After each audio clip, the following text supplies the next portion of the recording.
आज हम जानेंगे कि योगिनी एकादशी किस एकादशी को कहते हैं और यह वर्ष 2023 में कब पड़ रहा है और इस व्रत का पारायण कब से लेकर के कब तक है। नमस्कार, मैं पंडित राजकुमार दुबे आप सभी का स्वागत करता हूं। तो आइए हम सबसे पहले जाने कि योगिनी एकादशी किस एकादशी को कहते हैं।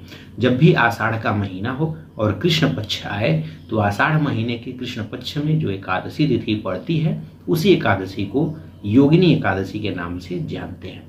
अब आइए जाने कि यह कब पड़ रहा है। तो इस समय जून में आषाढ़ का महीना चल रहा है। आषाढ़ महीने के कृष्ण पक्ष की जो एकादशी तिथि है उस एकादशी तिथि का प्रारंभ आपका 13 जून 2023 मंगलवार को सुबह में 9:28 से एकादशी तिथि का प्रारंभ होकर के पूरे दिन एकादशी तिथि रह रही है, पूरी रात रह रही है।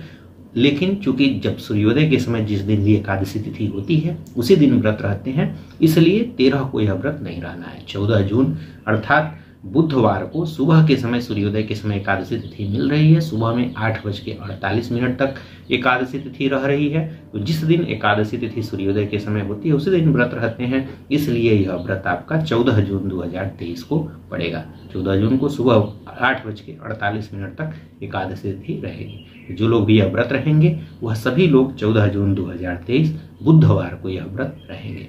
अब आइए जानें कि इस व्रत का पारायण कब से लेकर के कब तक है। तो कोई भी एकादशी व्रत हो, उस एकादशी व्रत का पारायण हमेशा द्वादशी तिथि के अंदर ही करना होता है, तभी इसका पुण्य फल प्राप्त होता है।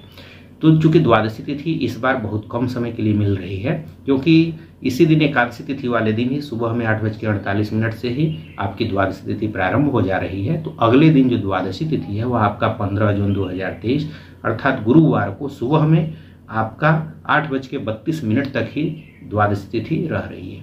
इसलिए आप सभी लोग इस व्रत का पारायण अगले दिन अर्थात 15 जून को सुबह में 5:23 से लेकर के और 8:32 के बीच में इस व्रत का पारायण अवश्य ही कर लेंगे। तो बहुत ही कम समय के मिल रहे, जब भी आपके यहाँ सूर्योदय हो जाए, सूर्योदय से और 8:32 के बीच में आप लोग इस व्रत का पारायण अवश्य कर लेंगे। अगर आप लोगों को इस व्रत की कथा के बारे में जानना है तो इस पर हमने अलग से वीडियो बनाया हुआ है, इसे आप ऊपर आई बटन में जाकर के देख सकते हैं। अगर वीडियो अच्छा लगा हो तो वीडियो को लाइक करें और चैनल को सब्सक्राइब अवश्य करें। नमस्कार, धन्यवाद।